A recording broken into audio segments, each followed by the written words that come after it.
Alright guys, this is episode 2 of I Am Jazz season 8. Morning after Jeanette stalked Jazz, they sit down for breakfast, they're talking over it, and you know, Jeanette keeps talking about all the hate that's out there in the world, blase blase, this is why I stalk you, Jazz, and it's simply an excuse at this point to keep Jazz in lockdown forever. As we all know, even Sander knows that Jeanette and Greg are over the top, and when they are talking about them checking in and not ignoring them, like what was really going to happen with TLC being around Jazz, with Sander the chaperone aka the babysitter being around Jazz? Like nothing was going to happen to Jazz, but Jeanette and Greg need something to do, so of course they have to linger around Jazz. They all talk about how Jazz's mental health is, you know, shaky or whatever, and him shutting down during the beach party or whatever, and Jeanette uses this as an excuse for stalking Jazz and says it was a mother's intuition and a father's intuition, but I say bullshit, like bullshit to the highest order. It's not intuition, it's pretty much I need something to hold on to, Jazz. I need you to stay with me, okay? I need you, Jazz. And then they go into Jazz's declining mental health, and you know, Jazz talks about how he was taking off his clothes and freaking out, you know, and to be honest with you, when Jazz was saying all of this, it sounded like a cry for help, and it's just like, okay, may want to go to a doctor to get that checked out, alright, but who knows. Jazz and his friends Maya and Jacqueline go for smoothies and something to eat, and here Jazz goes again talking about his boobs being big due to the genetics and Jeanette. Like, Jazz, take a seat. Visually speaking, whatever Jazz has going on his chest, Jeanette doesn't have that going on her chest. But this is just my honest opinion. Take it with a grain of salt. Every chance Jazz gets, he talks about his newfound vajayjay. He talks about his boobs and how he feels so comfortable sitting down like a lady and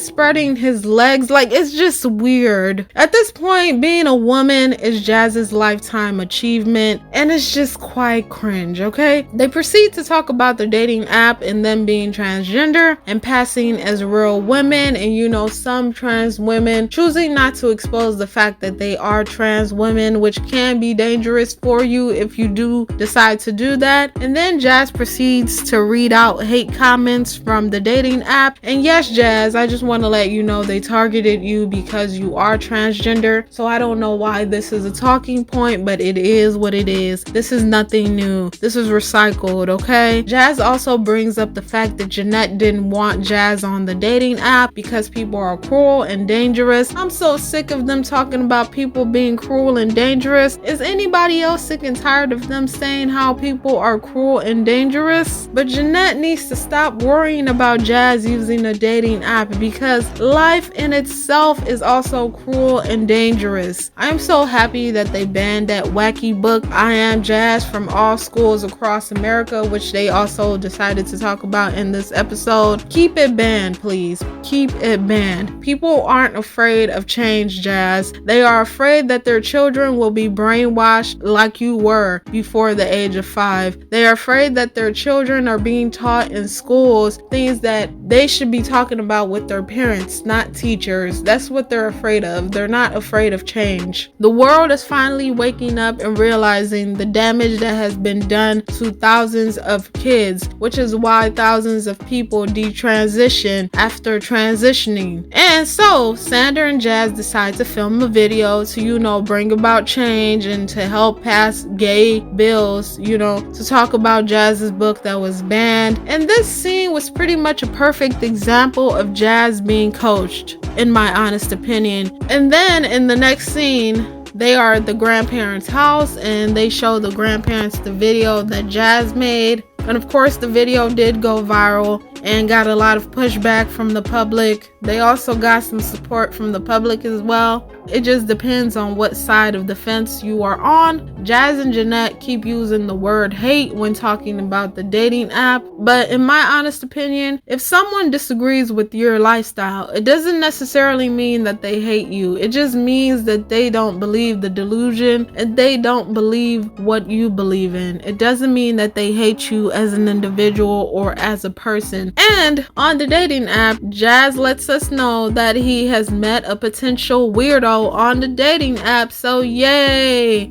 And Jeanette makes the chaperone Sander, of course, tag along for their first date due to Jazz's social anxiety and safety concerns, according to Jeanette. If you say so, Jeanette. Jazz FaceTimes Dayron, the date, and he's okay with Sander tagging along because, as we all know, this is scripted. And Jazz asks him if he's okay with, Jazz being transgender, and he says he's fine with that. Okay. And in the next scene, we see Jazz doing yoga, and later him and Greg decide to free a turtle that was stuck in the empty pool. Liberate the turtle to the lake or pond that they had behind their house. And later on, Jazz creates a video diary because he feels overwhelmed with dating, the book ban, and the hate comments. And of course, Jeanette is there listening to every word he's saying. So I'm not sure why Jazz was asking the camera crew if his mom was there. Like, she's always there. She's always lingering around. She's always stalking you. So why are you asking questions that you already know the answer to, Jazz? It makes no sense to me. Jazz cries about self-deprecating thoughts, and